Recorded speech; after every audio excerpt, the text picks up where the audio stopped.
नमस्कार फरीदाबाद। भ्रष्टाचार के अंधेरे में लगातार कुछ लोग हैं जो दीप जलाए हुए हैं, आशा की कोई किरण बने हुए हैं। हमारे साथ हैं राम सिंह यादव जी। राम सिंह यादव जी लगातार इस शहर में नगर निगम में हो रहे घोटालों को उठा रहे हैं और एक बड़ा घोटाला, हाई मास्क लाइट, बड़ी बड़ी ऊंची ऊंची लाइटें आपने लगी देखी होंगी, वो घोटाला हमने पीछे भी चलाया था, हमने वहां मौके से भी जाकर दिखाया था क्या घोटाला है। उसके बारे में बातचीत करेंगे और आपको जानकर अचंभा होगा, जो सूचनाएं आएंगी आपको चौंकाएंगी। फरीदाबाद जी, क्या है मामला? सर, मामला यह है कि मैंने एक हाई मास्क लाइट घोटाले की शिकायत की थी और जिसे मैंने शिकायत की थी कि इसके तहत केवल 6 लाइट लगी हैं और 15 लाइटें नहीं लगी। तो इसमें जांच चल रही थी, तो इसमें अधिकारियों को लाइटें चेक कराने के आदेश दिए गए थे। लेकिन इनमें जो तथ्य निकल के आए हैं, अभी जांच चल रही है, ऐसा नहीं है कि जांच नहीं चल रही, लेकिन जो तथ्य निकल के आए हैं और जो मेरे आरोप थे वो सीधे सीधे साबित होते नजर आ रहे हैं। इसमें अधिकारियों ने इस तरीके से इस भ्रष्टाचार के काम को अंजाम दिया है कि अगर कोई व्यक्ति इसको सुनेगा तो वो कहेगा कि ये किस तरीके से काम कर रहे हैं। इसमें क्या था, अधिकारियों ने मुझे लाइट चेक कराने के लिए ले गए। पहली बात तो वर्क ऑर्डर था वार्ड नंबर 1, वार्ड नंबर 5 और वार्ड नंबर 6 के लिए, जिनमें 21 हाई मास्क लाइट लगनी थी, मतलब हर वार्ड में 7-7-7। अधिकारी कहते हैं जी हमने ये लाइट मुझे ले गए दूसरी लोकेशन पे, दूसरी वार्ड पे। मैंने कहा जी आप मुझे दूसरी वार्ड की लोकेशन पे लेके जा रहे हैं, आप इन वार्डों की लोकेशन पे जाइए। तो इसमें से मैंने लास्ट टाइम जब इसकी हियरिंग थी तो मैंने इनसे कहा था कि एक आपकी मीठा कुआं की लोकेशन जो वेरीफाई नहीं हो पा रही, इसके अलावा आपकी क्रशर कॉलोनी की लोकेशन वेरीफाई नहीं हो पा रही, और उसके बाद आपकी भाटिया पेट्रोल पंप की लोकेशन नहीं वेरीफाई हो रही। तो अधिकारी मुझे लेके जाते हैं दूसरे पेट्रोल पंप पे और कहते हैं जी ये लाइट है, ये पेट्रोल पंप। मैंने सर ये बताइए ये पेट्रोल पंप है कौन सा? आप तेवतिया पेट्रोल पंप को भाटिया पेट्रोल पंप कैसे कह सकते हैं? और यहां की अगर कोई लाइट लगी भी हुई है तो आप उसको अपनी लाइट कैसे बता सकते हैं? जब सीधी सी बात वो भाटिया पेट्रोल पंप के नाम की कोई लोकेशन ही नहीं है तो आपने अपने उसमें भाटिया पेट्रोल पंप कैसे लिख दिया? क्या आप किसी भी पेट्रोल पंप के आगे लगी हुई लाइट को, क्या आपने वार्ड की उस लोकेशन को ये कहते हैं कि आप ये भाटिया पेट्रोल पंप है? क्रशर कॉलोनी की कोई भी लाइट ये मेरे को वेरीफाई नहीं करवा पाए कि वहां पे कोई लाइट इनके तहत, इस वर्क ऑर्डर के तहत लगाई गई है। जबकि अधिकारी बड़े ही बहुत ही कहते हैं कि संतुष्टि के साथ कह रहे थे कि नहीं वहां पे हमने लाइट लगाई है। लेकिन जब मेरे को जेई साहब वहां पे लोकेशन पे लेके गए तो पता लगा वहां पे उस वर्क ऑर्डर के तहत कोई लाइट ही नहीं लगाई गई है। तीसरी आपकी मीठा कुआं वाली लोकेशन पे मैंने अधिकारी को कहा भी सर इस लाइट को वेरीफाई करा दीजिए, उन्होंने वेरीफाई नहीं कराई। इसके अलावा सर इसमें सबसे बड़ा मामला आज क्या है? सबसे बड़ा मामला है कि इसमें कोई साइड शिफ्ट के ऑर्डर ही नहीं थे। इस कार्य के जो बिल बनाए गए वो 29 अप्रैल 2019 को बिल बना लिए गए थे, एमबी में चढ़ गए थे। लेकिन जो इसमें साइड शिफ्ट के ऑर्डर लग रहे हैं वो आपके 29/6/2019 के हैं। काम पहले कंप्लीट हो गया, उसके बाद साइड शिफ्ट हुई, ऐसा कैसे हो सकता है? काम कंप्लीट हो गया, बिल एमबी में चढ़ गया, मेजरमेंट बुक में चढ़ गया और उसके बाद उसको पेमेंट कर दिया गया। हाँ जी। और फिर साइड शिफ्ट कर दी गई। ऐसा कैसे हो सकता है? जब आपकी लाइटें पहले लग गई तो आप उसको अब उखाड़ के शिफ्ट थोड़ी कर सकते हैं। मतलब पूरा नियमों को ताक पे रख के पूरे तरीके से भ्रष्टाचार को इन्होंने पूरा तरीके से इन्होंने इस मामले को अंजाम दिया। और इसमें सबसे बड़ी बात आपको बताता हूं, इन्होंने कहा कि राजीव कॉलोनी में लगी हुई 2 लाइटें हमने इस वर्क ऑर्डर के तहत लगाई हैं।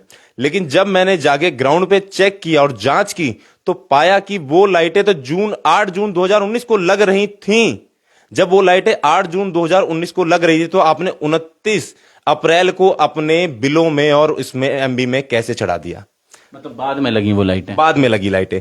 अब वो लाइटें बाद में लगी तो जरूरी तो नहीं कि इस वर्क ऑर्डर के तहत लगी हो, क्योंकि उसी दिन 12/4/2018 को जिस दिन इस लाइटों के वर्क ऑर्डर हुए 21 के, उसी दिन बाकी लाइटों के 4-5 फाइलों के 12/4/2018 को इसी कंपनी को अन्य ठेके भी दिए गए, जिसके तहत इसको अन्य लोकेशन से भी हाई मास्क लाइट लगानी थी।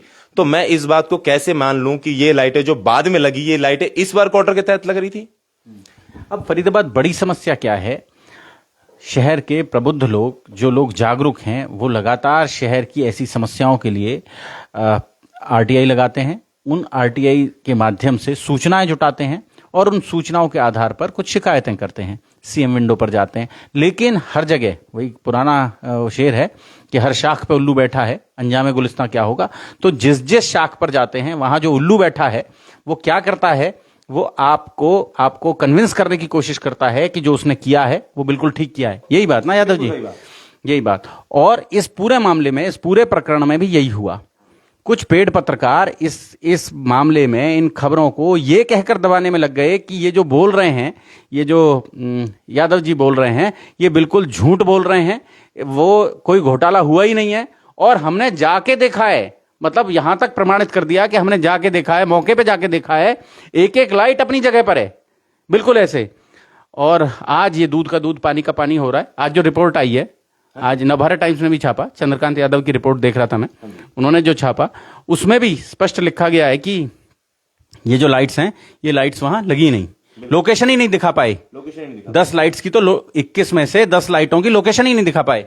सबसे बड़ी बात यह है सर, इसके अंदर लोकेशन दिखाने वाली बात ही नहीं है केवल, ये नगर निगम के उस सबसे बड़े अधिकारी के साथ इन्होंने धोखाधड़ी करी है जो नगर निगम का मुखिया होता है। आप एक चीज समझिए, 27/5/2019 को, मतलब काम कंप्लीट होने के 1 महीने बाद अधिकारियों ने एक लेटर पुटअप किया कि साइट शिफ्ट की रिकमेंडेशन की कि साइट शिफ्ट की जाए, जिसको माननीय हमारे उस समय की कमिश्नर महोदया अनीता यादव जी के सामने फाइल गई। उन्होंने 27/6/2019 को उसको मार्क किया कि the work will be got executed with in approved administrative amount, site shift allowed.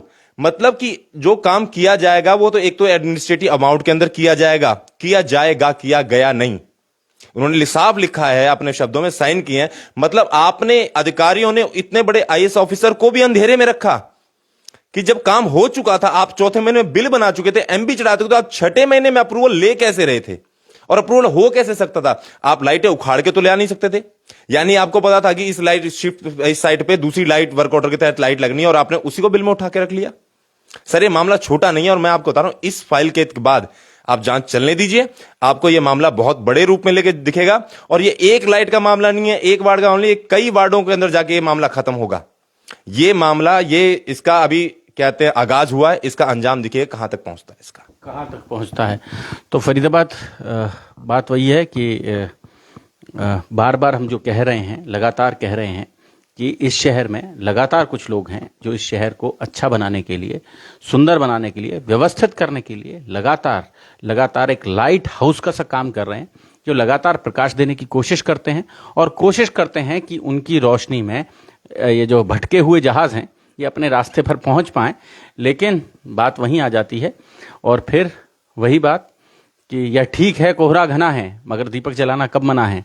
तो एक दीप यादव जी ने जलाया है और हमारी कोशिश, लगातार कोशिश है कि वो दीप जलता रहे, दूसरे दियों को जलाता रहे।